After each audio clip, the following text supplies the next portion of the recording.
Shabbat Shalom.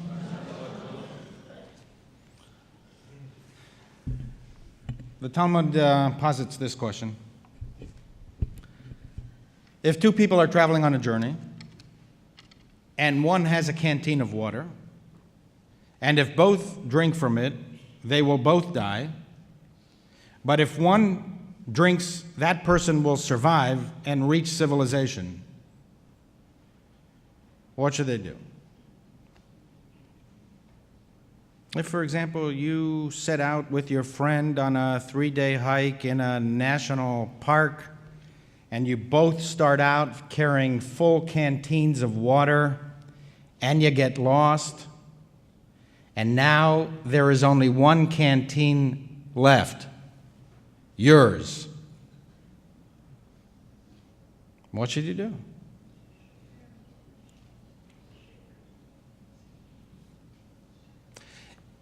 Is it your ethical obligation to share the water? If you know that by sharing the water, both of you will die? What is the more ethical approach?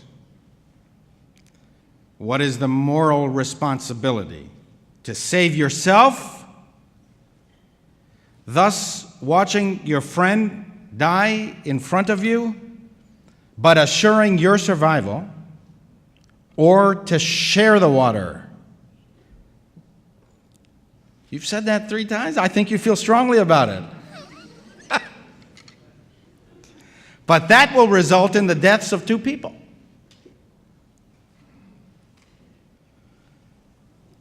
The rabbinic sage, Ben Petura, he taught what you think. It's better that both should drink and die rather than one should witness the death of his companion.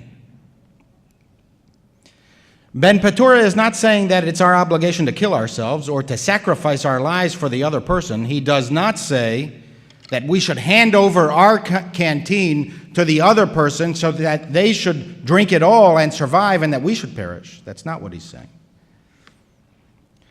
Although we don't know whether he would actually object to that because he doesn't tell us. He emphasizes that the water should be shared even if it means that both will die. This is because, according to Ben Petura, we are both of equal worth in the sight of God.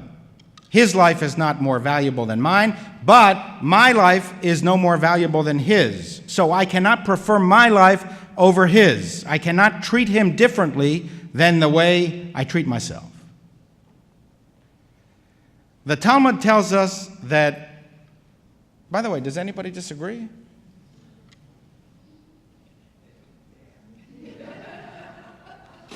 Well, the Talmud tells us that Ben Petura's view was authoritative until Rabbi Akiva came along and gave his opinion. You're nodding because we studied this. Akiva taught, your life takes precedence.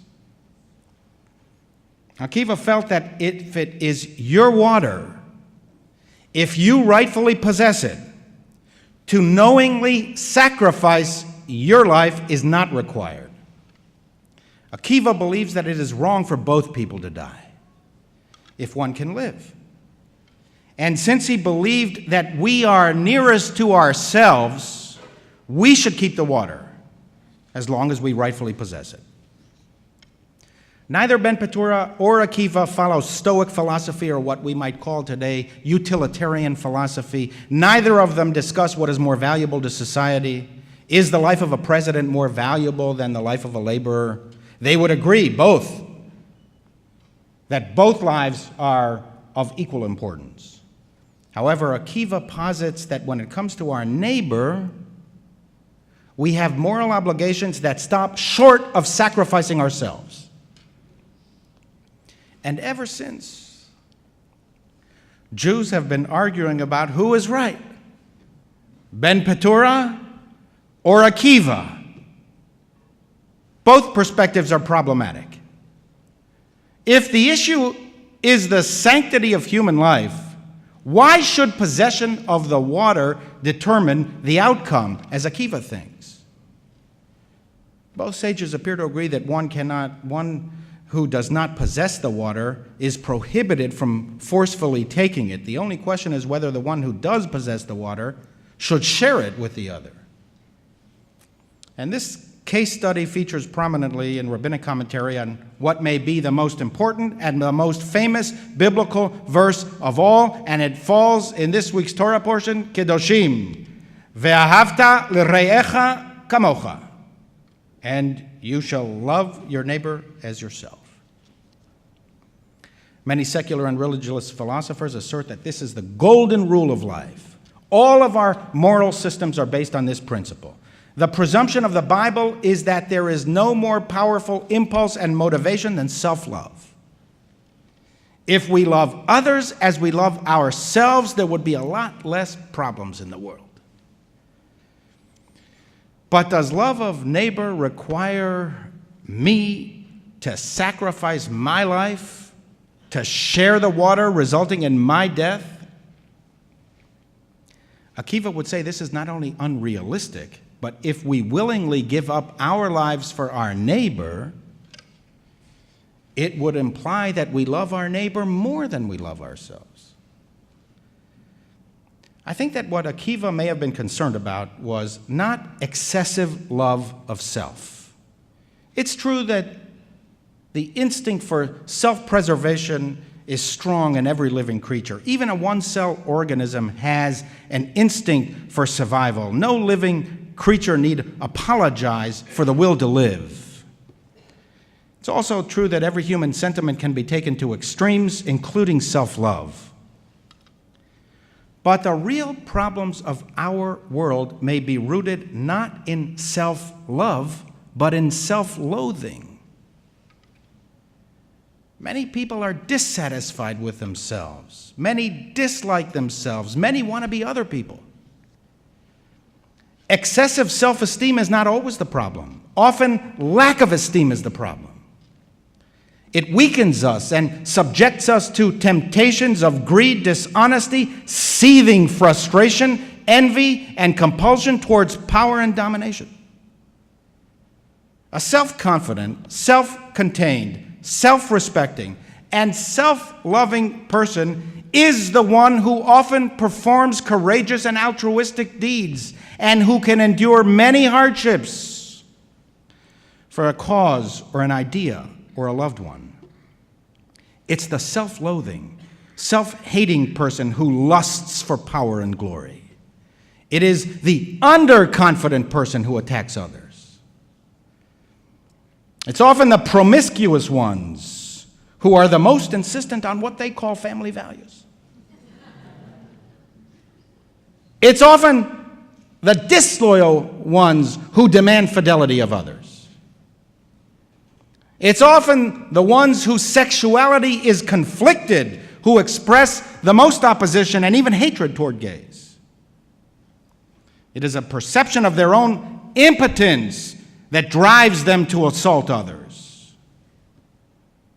Peace, tranquility, and propriety are often disrupted not by the ones who are confident, but by the ones who lack confidence. Not by the ones who are secure, but by the ones who are insecure. Perhaps this is what Akiva was really concerned about. To love your neighbor as yourself when so many people hate themselves is a recipe for immorality. It's why some Jewish thinkers stated the proposition in the negative. What is hateful to you, do not do unto others. Whether Akiva intended this or not, perhaps we can learn from this position. Do not neglect yourself. Think of yourself as well. You too are entitled to water. You too are God's creature. You are beloved by God and by people. You are entitled to preserve your life and to enjoy life. And when you truly internalize this self-respect and self-regard, you are more likely to be altruistic than the one who is lacking in self-respect, self-regard, and self-esteem. Law students are taught that these hard cases make for bad law.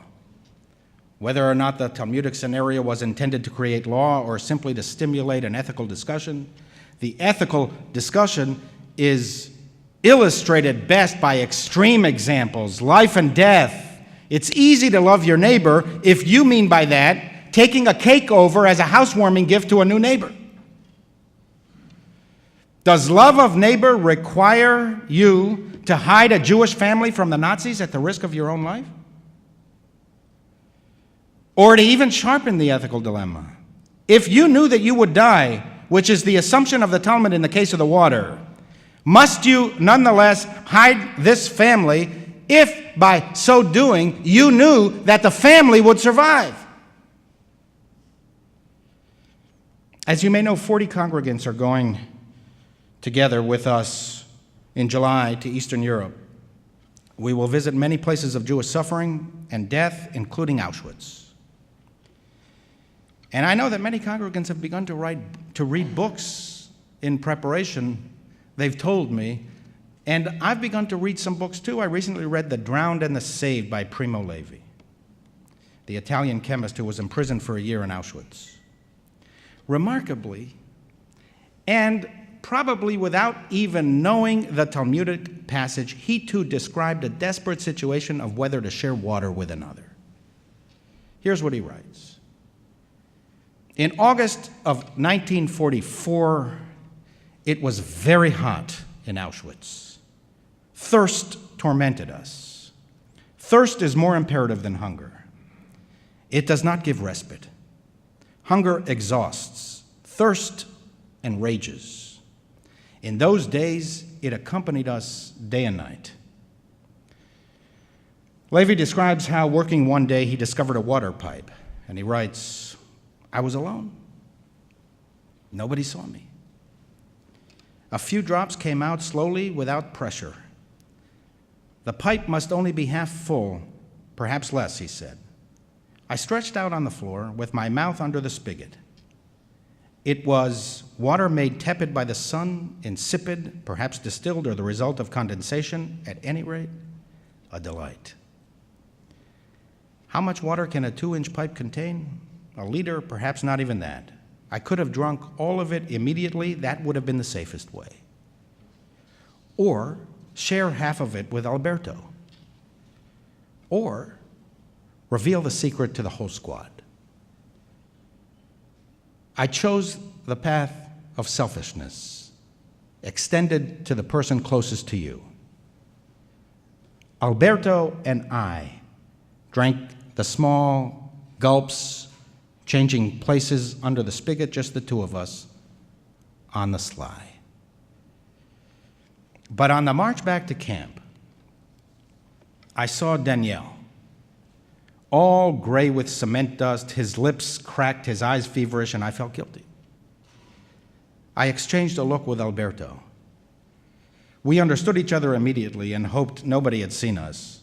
But Daniel had caught a glimpse of us in that strange position, supine near the wall among the rubble, and had suspected something and then had guessed. He curtly told me so many months later, after the liberation, why the two of you and not I?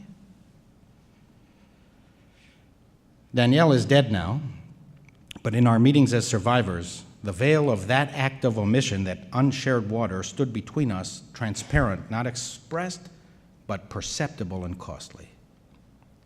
And Levi concludes, few survivors feel guilty about having deliberately damaged, robbed, or beaten a companion. Those who did so block out the memory.